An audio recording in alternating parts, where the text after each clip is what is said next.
ఏది అయినా ట్రై చెయ్యి ఆచి చికెన్ మసాలా. ఆచి చికెన్ మసాలా 26 సంవత్సరాల నమ్మకం, లక్షలాది సంతోషకరమైన వివాహాలు. తెలుగు మ్యాట్రిమోనీని డౌన్లోడ్ చేయండి. నమస్తే. జగన్మోహన్ రెడ్డి మాజీ ముఖ్యమంత్రి పులివెందుల పర్యటన 3 రోజుల పాటు. మరి ఒక పక్కన దారుణ హత్య జరిగింది అని చెప్పేసి మామూలుగా రాష్ట్రం అంతా దీనిపైన అనేక రకాలుగా మాట్లాడుతూ ఉంటే, సొంత పార్టీకి సంబంధించిన కార్యకర్త హత్యగా గావించబడితే జగన్మోహన్ రెడ్డి ఎందుకు పరామర్శించలా? దాని వెనకాల ఉన్న మతలబ్ ఏంటి? ఒకటి ఇది ఇలా ఉంటే, సాక్షి మీడియా వాళ్ళ సొంత మీడియా దాంట్లో వాళ్ళు మెయిన్ పేపర్లో హెడ్లైన్స్లో ప్రచురిస్తున్నది ఏంటి? చంద్రబాబు నాయుడుది హత్య రాజకీయాలు. ఇది యాజ్ ఇట్ ఈస్గా ఎలా ఉంది అంటే, మొన్న పూడి శ్రీహరి అనే వ్యక్తి చంద్రబాబు నాయుడు అన్ని హత్య రాజకీయాలు అన్నట్లుగా ఏదైతే పోస్ట్ పెట్టారో యాజ్ ఇట్ ఈస్గా అదే ఇవాళ వీళ్ళు పబ్లిష్ చేసినట్లుంది. ఎవరెవరు మల్లెల బాబ్జీ దగ్గర నుంచి రాజశేఖర రెడ్డి మరణం కూడా చంద్రబాబు నాయుడే, అంటే చంద్రబాబు నాయుడు రాజశేఖర రెడ్డిని కూడా బెదిరించేశాడు అని ఆ రకంగా వీళ్ళు డైరెక్ట్గా చేస్తున్నారు అని అంటే, ఇది దేనికి నిదర్శనం? ఒక మీడియా మరి ఈ అంశాలని ఇంతకాలం మరి ఎందుకు బయట పెట్టలా? ఇవాళ ఎందుకు బయటకు తీసుకొచ్చారు? హత్య రాజకీయాలు అంటే ఇవే. ఎవరు చేస్తున్నారు? సాక్షి మీడియాకి పలుమార్లు నోటీసులు తాజాగా మొన్న కూడా ఇచ్చినట్టున్నారు. అసలు చంద్రబాబు నాయుడు గారు అప్పుడే వైఎస్ వివేకానంద రెడ్డి గారు హత్య కేసు అప్పుడే నోటీసులు ఇవ్వాల్సింది, మరి ఎందుకు ఇవ్వలేదో తెలియదు. సో ఈ నేపథ్యంలో ఇప్పుడు హత్య రాజకీయాలు చేస్తున్నారని చెప్పి డైరెక్ట్గా బహిరంగంగానే వాళ్ళు పబ్లిష్ చేస్తూ ఉన్నారు. మరి ఈ విషయాన్ని జగన్మోహన్ రెడ్డి అయినా పర్యటించి ఆ బాధిత కుటుంబాన్ని పరామర్శించి అక్కడి నుంచి మాట్లాడవచ్చు కదా, ఎందుకు మాట్లాడలేదు? ఈ అంశాలపైన మనతో చర్చించడానికి టీడీపీ అధికార ప్రతినిధి రాజేష్ అప్సన్ గారు. రాజేష్ నమస్తే. నమస్కారం సార్. ముందుగా జగన్మోహన్ రెడ్డి గారి 3 రోజుల పర్యటనలో అనేక రకాలైన అంశాలు చూసాం. రోడ్ల విస్తరణ కార్యక్రమానికి ఏదైతే ఇల్లు కోల్పోయిన వాళ్ళు బాధిత కుటుంబాల దగ్గరికి వెళ్ళినప్పుడు వాళ్ళు ఎలా ప్రశ్నించారు అనేది కూడా చూసాం. దానికి తగినట్టుగా ఇప్పుడు ఈ హత్య రాజకీయాలు, సాధారణంగా ఎక్కడైనా ఒక హత్య జరిగిందనగా ఇమీడియట్గా వెళ్ళిపోయే జగన్మోహన్ రెడ్డి మనం వినుకొండలో ఘటన చూసాం. ప్రభుత్వం వచ్చిన 15 రోజుల్లోనే అనుకుంటూ జరిగింది. ఆ హత్యని కోట్ చేసుకుంటూ ఢిల్లీలో చేశారు. ఇక అక్కడ నుంచి మనం చూస్తూనే ఉన్నాం, ఎక్కడైనా మనిషి పోవాలి, లేకపోతే ఏం వెళ్ళిన తర్వాత మనిషి పోవాలి, ఇట్లాంటి పరిస్థితులు నెలకొన్నాయి. ఇప్పుడు తాజాగా ఈ పెద్ద దస్తగిరి హత్య జరిగిన తర్వాత జగన్మోహన్ రెడ్డి ఎందుకు పరామర్శించాల? వాళ్ళు దానికి తగ్గట్టుగా ఈ సాక్షి మీడియాలో ఈ ప్రచారం ఏంటంటారు? ఇప్పుడు వాస్తవంగా సాక్షి పత్రిక, సార్, దాన్ని సాక్షి పత్రిక అనడం కన్నా వైసీపీ కరపత్రిక అంటే దానికి అతికినట్టు సరిపోద్ది. ఓకే. ఎందుకంటే మీరు సాక్షి మొత్తం పేపర్ తిరగండి, అందులో 2 వార్తలు అంటే 2 ప్రచురణలు 100% నిజం ఉంటాయి. ఓహో, రెండు మాత్రమే. అది ఆ రోజు డేటు, ఆ రోజు వారం. అవి తప్పించిన ఏ వార్త అయినా సరే. అయితే జగన్మోహన్ రెడ్డి రాజకీయ ప్రత్యర్థుల వ్యక్తిత్వం జరుగుతూ ఉంటుంది. లేదు, జగన్మోహన్ రెడ్డిని ఆహా ఓహో బ్రహ్మాండం బజ్గోవిందం అనే ఎలివేషన్ కనిపిస్తుంది. ఇంతకు మించి అసలు సిసల ప్రజా సమస్యల గురించిన వార్త, ఒక రాజకీయ పార్టీ అధినేత కుటుంబ యాజమాన్యంలో వార్తాపత్రిక ఉన్న ఎంతో కొంత సమాజ హితం కోరి, ప్రజల హితం కోరి, ప్రభుత్వాన్ని నిలదీసి ప్రభుత్వంలో మంచిని కూడా ప్రస్తావిస్తూ పత్రిక మనుగడ కొనసాగుతుంది. కరెక్ట్. కానీ ఇక్కడ ఏ సందర్భంలో 5 సంవత్సరాలు జగన్మోహన్ రెడ్డి పరిపాలనా హయాంలో జగన్మోహన్ రెడ్డికి 151 నుంచి 11 స్థానాల స్థాయికి ప్రజలు పరిమితం చేశారు అని అంటే, అతని పాలన అంటే ఎంత ఏహిభావం కలిగితే అతనికి ఆ స్థాయి ప్రజా తీర్పు దక్కింది. మరి ప్రజలలో జగన్మోహన్ రెడ్డి పట్ల ఇంతటి వ్యతిరేకత వ్యక్తమవుతుంటే 5 సంవత్సరాల సాక్షి పత్రిక ప్రతిరోజు పేపర్ తీయండి, వాళ్ళ లైబ్రరీలో ఉంటాయిగా. అవును. 2019 మే 30 నుంచి 2024 జూన్ 4 ఎన్నికల లెక్కింపు రోజు జగన్మోహన్ రెడ్డి ఓడిపోయేదాకా పబ్లిష్ అయిన ప్రతి సాక్షి పత్రిక తీయండి. మరి ఇంతటి ప్రజా వ్యతిరేకతని ప్రస్ఫుటం చేస్తూ, ప్రభుత్వాన్ని హెచ్చరిస్తూ, ప్రభుత్వం జరుగుతున్న లోపాలని ప్రస్తావిస్తూ, జగన్మోహన్ రెడ్డికి సూచన మాత్రంగానైనా సరే ప్రచురించిన ఒక్క కథనాన్ని, అది నిజంగా పత్రిక అయితే, మరి పత్రికా విలువలకు కట్టుబడి ఉంటే, అందులో పనిచేసే వాళ్ళు జర్నలిస్టిక్ విలువలు అని చెప్పని చెప్పుకునే వాళ్ళు అయితే, ఎందుకంటే ఈ మధ్య ఆ సాక్షి పత్రిక నుంచి అసభ్య అసత్య కథనాలు రాస్తున్న నేపథ్యంలో ధనుంజయ రెడ్డి అని చెప్పని ఆ సాక్షి ఎడిటర్కి పోలీసులు నోటీసులు ఇచ్చారు. అవును. నోటీసులు ఇచ్చిన ప్రతి సందర్భంలో ఈ హైదరాబాద్ నుంచి బయలుదేరతారు కొంతమంది పత్రికా విలువలు అని మాట్లాడే మొగాళ్ళందరూ.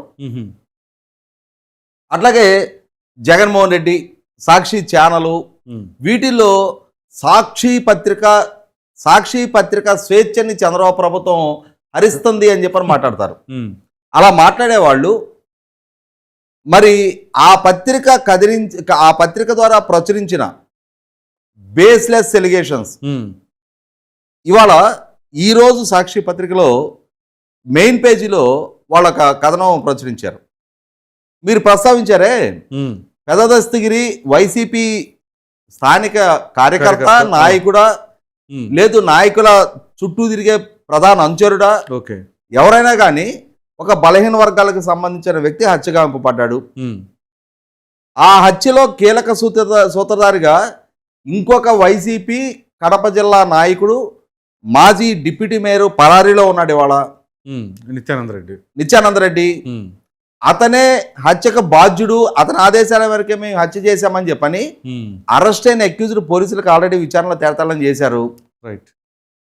జగన్మోహన్ రెడ్డి వైపు నుంచి ఈ రోజు దాకా నిత్యానంద రెడ్డిని పార్టీ నుంచి సస్పెండ్ చేస్తున్నామనే ప్రకటన కానీ, అరే ఒక బలహీన వర్గాల మా పార్టీ సానుభూతి పరుడు హత్యకు గురయ్యాడే, ఈవెందో మా పార్టీ నాయకుడే హత్య చేయించినా కూడా పార్టీ అధినేతగా నేను నా శ్రేణులకు అండగానే ఉంటాను, నా నాయకుడు చేసిన హత్యా రాజకీయాలు నేను ప్రోత్సహించను. పైగా ఈ బాధితుడు మా మేనమామ, ఒకనాటి కడప మేయరు, ఒకనాటి కమలాపురం ఎమ్మెల్యేకి అత్యంత సన్నిహితుడు. ఇవాళ మీరు ఊరెళ్తున్నారు. మీరు ఊరెళ్ళే క్రమంలో సహజంగానే దొంగతనాలు చేసే వాళ్ళకి తాళం వేసుకుని నీళ్లు టార్గెట్ అవుతాయి. మీ ఇంట్లో విలువైన ఆభరణాలు, డబ్బు లాంటివి ఉన్నాయి. మీరు ఏం చేస్తారు? మీరు ఊరెళ్ళేటప్పుడు అయితే మీ బ్యాంక్ లాకర్లో పెట్టుకుంటారు. ఆ లాకర్లో పెట్టే టైం లేదనుకో, మీకు బాగా నమ్మకస్తులు ఎవరు ఉంటారో వాళ్ళ ఇంట్లో, బాబు మేము ఊరెళ్తున్నాము ఇది జాగ్రత్త చేయండి అని చెప్పి వాళ్ళ ఇంట్లో పెట్టేళ్తారు. అంతేగాని వాచ్మెన్కో, లేదు మీ అంటే పెద్దగా పరిచయం ఇరుగు పొరుగు వాళ్ళకో మీ విలువైన వస్తువులనే ఇవ్వరు. అలాగే వాళ్ళ రవీంద్రనాథ్ రెడ్డి కొడుకు రామానుజరెడ్డికి సంబంధించిన 30 డాక్యుమెంట్లు ఈ దస్తగిరి ఇంట్లో దొరికాయి. రవీంద్రనాథ్ రెడ్డి భార్యకి సంబంధించిన డాక్యుమెంట్లు ఈ దస్తగిరి ఇంట్లో ఉన్నాయి. ఎందుకున్నాయి అంటే రవీంద్రనాథ్ రెడ్డికి ఎంతటి సన్నిహితుడితను. పోనీ ఆ రవీంద్రనాథ్ రెడ్డి అయినా వచ్చాడా? ఇక్కడ గమనించుకోవాల్సింది, హత్య జరిగిన తెల్లవారుతూనే నిత్యానంద రెడ్డి వచ్చి కల్లిపుల్లి ఏడుపులు ఏడ్చాడు. కానీ అతని ప్రమేయం నిర్ధారణ కావడంతో పరారయ్యాడు. నీ ప్రమేయం లేదు, వక్రీకరించి వైసీపీకి ఆపాదిస్తున్నారని సాక్షిలో రాస్తా ఉంది. ఎందుకు నిత్యానంద రెడ్డి పరారవుతా ఉన్నాడు ఇవాళ? అసలు పరారయ్యే అవసరం ఏముంది? అదే కదా, వీళ్ళే చంపుతారు, వీళ్ళే పరారవుతారు అనే దానికి నిదర్శనం ఆనందబాబు కూడా అట్లాగే ఉంది. ఇక్కడ అసలు నిత్యానంద రెడ్డి ప్రమేయం లేదు, వైసీపీ వాళ్ళ ప్రమేయం లేదు. చనిపోయిన వ్యక్తి వైసీపీ కార్యకర్త. ఆ హత్యని ప్రభుత్వం, చంద్రబాబు నాయుడు గారు దాన్ని వక్రీకరిస్తా ఉన్నారు. ఆరోపితుడు ఎందుకు పరారవుతా ఉన్నాడు? ధైర్యంగా అరే నా మీద ఆరోపణ చేయటం ఏంటి, నా అనుచరుడు అతను, మీ అందరం కలిసిమెలిసి ఉండేవాళ్ళం, నా శ్రేయోభిలాష్ అతను, అతని శ్రేయోభిలాష్ నేను హత్య చేయటం ఏంటి, మా మీద ఈ ఆరోపణ చేయటం ఏంటి అని చెప్పని అతను నిలబడి ప్రశ్నించాలి, పోరాడాలి. అవును. కానీ నువ్వు ఎందుకు పారిపోతున్నావు అంటే ఇక్కడ ఖచ్చితంగా హత్యలు చేయించేది వాళ్ళే. మనం చూసాం కదా, ఇదే జగన్మోహన్ రెడ్డి వైఖరి. ఇదే వివేకానంద రెడ్డి గారి హత్య కడప జిల్లాలో జరిగినాడు సహజ మరణంగా ప్రచారం చేసింది సాక్షి. అవును. అదే సాక్షిలో మరుసటి రోజు నారాసుర రక్త చరిత్ర అని చెప్పని రాయించింది సాక్షి. అవును. అంటే సహజ మరణాన్ని ప్రచారం చేయడానికి ఆస్కారం ఉంటే, ప్రజల్ని నమ్మించే వెసులుబాటు ఉంటే నమ్మించే ప్రయత్నం చేస్తారు. అది సహజ మరణం కాదు, హత్య అని చెప్పని నిర్ధారణ కాగానే ఇమ్మీడియట్ గా చంద్రబాబు నాయుడుకి ఆపాదిస్తారు. సిబిఐ విచారణ కావాలంది జగన్ రెడ్డి. సిబిఐ విచారణ కోరుకొని డాక్టర్ సునీత గారు సిబిఐ ద్వారా అవినాష్ రెడ్డి సూత్రధారి, అవినాష్ రెడ్డి నాయనే సూత్రధారి అని చెప్పి నిర్ధారణ చేయగానే మా కుటుంబంలో చిన్న పిల్లోడు అమాయకుడు ఆణిముచ్చు అని చెప్పని ఎవరైతే బాధ్యుడని సిబిఐ ద్వారా నిర్ధారణ చేయబడిందో వాళ్ళని వెనకేసుకొస్తున్నాడు. ఎవరైతే బాధితురాలు ఉన్నారో ఆమెను బాధ్యురాలుగా చిత్రీకరించే కథనాలు ఈ సాక్షిలోనే రాశారు. అవును. ఇదే క్రమంలో ఈరోజు సాక్షిలో రాసిన ఈ కథనం 100% అభ్యంతరకరం. ఇప్పటికే ఈ పత్రికా స్వేచ్ఛ మాటున గడిచిన దశాబ్ద కాలం పైగా మా నాయకుడి వ్యక్తిత్వానికి వీళ్ళు పాల్పడుతూనే ఉన్నారు. అలాగే పుట్టెడు కేసులు నేర చరిత్ర కలిగిన జగన్మోహన్ రెడ్డి 11 ఛార్జ్షీట్లు, వేల కోట్ల రూపాయల అక్రమాస్తులు, మిస్అప్రోప్రియేషన్ ఛార్జ్షీట్లు వాళ్ళ న్యాయస్థానాల్లో కొనసాగుతూ ఉండగా గడిచిన 12 సంవత్సరాలకు పైగా బెయిల్ మీద కొనసాగుతూ ఉన్న జగన్మోహన్ రెడ్డి ఇంకా కరెక్ట్గా చెప్పాలంటే, యాక్యురేట్గా చెప్పాలంటే 12 సంవత్సరాల 7 నెలల 3 రోజులుగా, 7 నెలల 1 రోజుగా సెప్టెంబర్ 23, 2013లో అతనికి బెయిల్ రావడం జరిగింది. ఇవాళ మనం 2026 ఏప్రిల్ 24వ తారీఖులో ఉన్నాం. అంటే ఈ రోజుకి అతనికి బెయిల్ వచ్చి 12 సంవత్సరాల 7 నెలల 1 రోజు అయింది. ఇన్ని రోజులుగా కేసులు విచారణ స్టేజ్కే రాకుండా, న్యాయస్థానాలకు విచారణకు సహకరించకుండా, ఇవాళ వీలైనంత వరకు విచారణ ప్రక్రియని లేటు చేసుకుంటా, క్వాష్ అండ్ డిశ్చార్జ్ పిటిషన్ మాటన విచారణ ప్రక్రియకి అవాంతరాలు సృష్టిస్తూ వీలైనంత కాలం ఆ బెయిల్ని కొనసాగిస్తా ప్రజా జీవితంలో కొనసాగుతున్న జగన్మోహన్ రెడ్డి చంద్రబాబు నాయుడు గారిని ఉద్దేశించి ఆయన జీవితంతో హత్య రాజకీయాలు అని చెప్పని ఇవాళ పింగళి దశరథరామ హత్యకి, మల్లెల బాబ్జీ మరణానికి చంద్రబాబు నాయుడు గారికి ముడిపెడతా ఉన్నాడు. అవును. మరి 89 నుంచి 94 దాకా కాంగ్రెస్ ప్రభుత్వం కొనసాగిన రోజున ఆ రోజు మరి పింగళి దశరథరామ మృతికి చంద్రబాబు నాయుడు గారు బాధ్యులని చెప్పని ఎందుకు నిర్ధారణ చేయలేపారు? ఆయన ప్రమేయం ఉన్నట్టయితే ఆయన ఆ రోజున కనీసం శాసనసభ్యుడు కూడా కాదు. అవును. కేవలం తెలుగుదేశం పార్టీ కార్యదర్శి మాత్రమే. తెలుగుదేశం పార్టీ అధికారంలో లేదు, కాంగ్రెస్ ప్రభుత్వాలు కొనసాగుతూ ఉన్నాయి. ఆ పాలనా హయాంలో వంగవీటి మోహన్ రంగ గారి హత్యకు కూడా చంద్రబాబు నాయుడు గారు బాధ్యుడు అని చెప్పని వాళ్ళ సాక్షిలో రాశారు. అవును, రాశారు. ఇంకా దురదృష్టకరమైన వ్యవహారం ఏంటి అంటే, రాజశేఖర రెడ్డి గారి మరణం. ఇదే సాక్షి ఇదే జగన్మోహన్ రెడ్డి నాడు రిలయన్స్ని బూచిగా చూపించి, రిలయన్స్ సంస్థల మీద దాడులు చేపించి, అదే రిలయన్స్ అధినేత ముఖేష్ అంబానీ ఇంటికి వస్తుంటే రెడ్ కార్పెట్తో స్వాగతాలు పలికి, పూల బొకేలు ఇచ్చి, శాలువాలు కప్పి సన్మానాలు చేసి, ఆయన అడిగిన వాళ్ళ సన్నిహితుడు పరిమళనత్వానికి రాజ్యసభ సభ్యత్వం కట్టబెట్టిన నేపథ్యం జగన్మోహన్ రెడ్డిది. ఇవి నేటి జనరేషన్కి తెలియదు అని చెప్పని ఎప్పుడో 80 దశకంలో జరిగిన సంఘటన కాబట్టి ఇవాళ తన పత్రికలో అబోధ కల్పనలు రాయటం ద్వారా వాస్తవాలను వక్రీకరించి చంద్రబాబు నాయుడు గారి క్యారెక్టర్ అసాసినేట్ చేయగలను అని చెప్పని చంద్రబాబు నాయుడు గారిది నేర చరిత్రగా చిత్రీకరించే ప్రయత్నం చేస్తా ఉన్నాడు. ఇక్కడ గమనించుకుంటే ఏ పాలకుడి హయాంలో హైదరాబాద్లో కర్ఫ్యూ రహిత హైదరాబాద్ను చూశారో, ఏ పాలకుడి హయాంలో రౌడీ షీటర్లు వెన్నులో వణుకు పుడతా నగర బహిష్కరణలకు గురయ్యారో, ఏ పాలకుడి హయాంలో రాయలసీమ ఫ్యాక్షనిజం తగ్గుముఖం పట్టిందో ఆ పాలకుడు చంద్రబాబు నాయుడు అని చెప్పని రాష్ట్రానికి తెలుసు, దేశానికి తెలుసు, ముఖ్యంగా నీ రాయలసీమకు కూడా తెలుసు. మిస్టర్ జగన్మోహన్ రెడ్డి, ఇవాళ నీ భార్య చేతిలో ఒక పేపర్ ఉందని చెప్పని ఆ భార్య జీతం ఇచ్చి పోషించుకునే వాళ్ళు నీ కళ్ళల్లో ఆనందం చూడటం కోసం, నీ తప్పుల్ని కవర్ చేయడం కోసం నువ్వు నీ స్క్రిప్ట్ని వాళ్ళ పార్టీ నీ స్క్రిప్టు నీ పార్టీ కార్యాలయం నుంచి వచ్చిన స్క్రిప్ట్ని పేపర్లో పబ్లిష్ చేసి నీ రాజకీయ ఆరోపణలని వార్తాపత్రిక ద్వారా చలామణి చేయించే ప్రయత్నం చేసిన చంద్రబాబు నాయుడు గారి నేపథ్యం ఏంటని తెలుసు. అదే సందర్భంలో మర్రి చెన్నారెడ్డి గారిని ముఖ్యమంత్రిగా దింపడం కోసం హైదరాబాద్ నగరంలో సృష్టించబడ్డ మత ఘర్షణలో 400 మంది ఊచకోతకు గురైన నేపథ్యం. ఆ గురైన నేపథ్యాన్ని ప్రస్తావిస్తూ మర్రి చెన్నారెడ్డి గారు నిండు అసెంబ్లీలో మా పార్టీకే చెందిన వ్యక్తులు కడప నుంచి తీసుకొచ్చిన కిరాయి హంతకులతో చేయించిన హత్యలివి అని చెప్పని నిండు అసెంబ్లీలో చెప్పిన నేపథ్యం. ఎవరి ఆదేశాలతో, ఎవరి అండదండలతో, ఎవరి దర్శకత్వంలో ఈ హత్యలు జరిగాయనేది కూడా లోకానికి తెలుసు, మీ కాంగ్రెస్ అంతర్గత రాజకీయాలకు తెలుసు, నాడు ముఖ్యమంత్రులకి తెలుసు. నిత్యం హింసతో రాజకీయం చేసింది మీ కుటుంబం, హింసతో ఎదిగింది మీ కుటుంబం. ఈ రోజుకి రప్ప నరుకుతామని చెప్పనే ఆదేశాలు ఇస్తున్న మీ శ్రేణులని మద్దతిస్తుంది, ప్రోత్సహిస్తున్నది.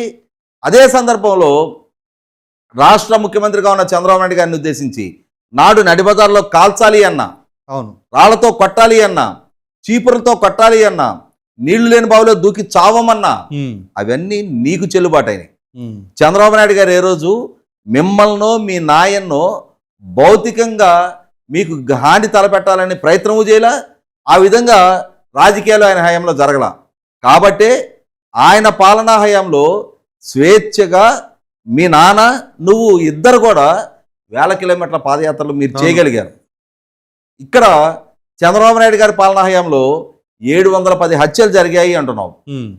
710 హత్యలకి సంబంధించి ఎలా అయితే ఢిల్లీలో ధర్నా కార్యక్రమాలు పెట్టి ఆ ఢిల్లీలో పెట్టిన ధర్నా కార్యక్రమాల్లో 36 రాజకీయ హత్యలు, 35 మంది ఆత్మహత్యలు చేసుకున్నారు మా పార్టీ కార్యకర్తలు. అంటే చంద్రబాబు నాయుడు గారి ప్రభుత్వం జూన్ 12, 2024 పదవి బాధ్యతలు చేపడితే జూలై నెలలోనే నేషనల్ మీడియా ముందు ఢిల్లీలో ఒక ధర్నా కార్యక్రమం ఏర్పాటు చేసి ఈ నెల రోజుల చంద్రబాబు నాయుడు గారి పాలనా హయాంలో మా కార్యకర్తలు 36 మందిని హత్య చేశారు అన్నావు. ప్రభుత్వ వేధింపులు తాళలేక 35 మంది ఆత్మహత్యలు చేసుకున్నారు అన్నావు. 560 ప్రైవేట్ ఆస్తులు ధ్వంసమని అన్నావు. 300 హత్యాయత్నాలు జరిగినాయి అన్నావు. 460 ప్రభుత్వ ఆస్తులు ధ్వంసమని అని చెప్పని నేషనల్ మీడియా ముందు నువ్వు నీ నోటికొచ్చిన గణాంకాలు చెప్పావు. నీ స్పీచ్ వింటున్న ఒక ఢిల్లీ జర్నలిస్టు నిన్ను ఒకే ఒక ప్రశ్న వేశారు. Mister Jaganmohan Reddy, you are saying that 36 murders were happened there. Can you specify those names who are deceased అని అడిగారు. హత్య గావింపబడ్డ వాళ్ళ పేర్లు చెప్పగలవా అని అడిగారు నేను. అవును, నిజంగానే హత్యలు జరుగుంటే పలానా వాళ్ళు హత్య గావింపబడ్డారు, పలానా ప్రాంతంలో జరిగిన హత్యలు ఇవి, పలానా పోలీస్ స్టేషన్ లో నమోదైన కేసులు ఇవి ఎఫ్ఐఆర్ నెంబర్లు, ఇవి పోస్ట్ మార్టం రిపోర్ట్లు అని చెప్పనే గణాంకాలతో నేషనల్ మీడియాకి ధాటిగా ధీటుగా సమాధానం చెప్పగలిగే నైతికత నీ దగ్గర ఉండేది. కానీ అవన్నీ ఫేక్ సమాచారాలు, ఫేక్ అంకెలు కాబట్టి ఢిల్లీ విలేకరు ఆ ప్రశ్న అడగగానే ఇక రిటర్న్ ఫ్లైట్లో టికెట్ బుక్ చేసుకొని తాడేపల్లి వచ్చి పడ్డావు నువ్వు. అంటే ఎన్నాళ్ళు ఈ ఫేక్ సమాచారాలు ప్రచారం చేస్తావు? ఎన్నాళ్ళు నీ పత్రిక ద్వారా ఈ వ్యక్తిత్వాలకి ప్రభుత్వ ప్రతిష్టను మంటగలిపే దుస్సాహసమైన కథనాలు ప్రచురిస్తావు? కాబట్టి నీ ఈ దుస్సాహస ప్రక్రియకి ఒక ముగింపు తప్పనిసరిగా చట్టబద్ధంగా పలికే తీరుతాం. ఈరోజు నువ్వు మా నాయకుడిని ఉద్దేశించి ఆయన ఒక హంతకుడుగా నరరూప రాక్షసుడిగా నాటి నుంచి నేటి వరకు పదే పదే చిత్రీకరిస్తూ వస్తున్నావు. ఇక ఎల్లకాలం ఇది సాగదు. నీ ధనుంజయ రెడ్డి మీద ఇప్పటికే పలు కేసులు నమోదై ఉన్నాయి. ఇదే ప్రక్రియ కొనసాగినప్పుడు ఎన్ఫోర్స్మెంట్ డైరెక్టరేట్ సీజర్లో ఉన్న నీ సాక్షి పత్రిక, ఎన్ఫోర్స్మెంట్ దయా దాక్షిణ్యాలతో కొనసాగుతున్న నీ సాక్షి పత్రిక గత ప్రభుత్వ హయాంలో INPR కమిషనర్ విజయ్ కుమార్ రెడ్డిని అడ్డు పెట్టుకొని వందలాది కోట్ల రూపాయల యాడ్ రెవెన్యూ మీ సాక్షికి కట్టబెట్టుకున్న తీరు.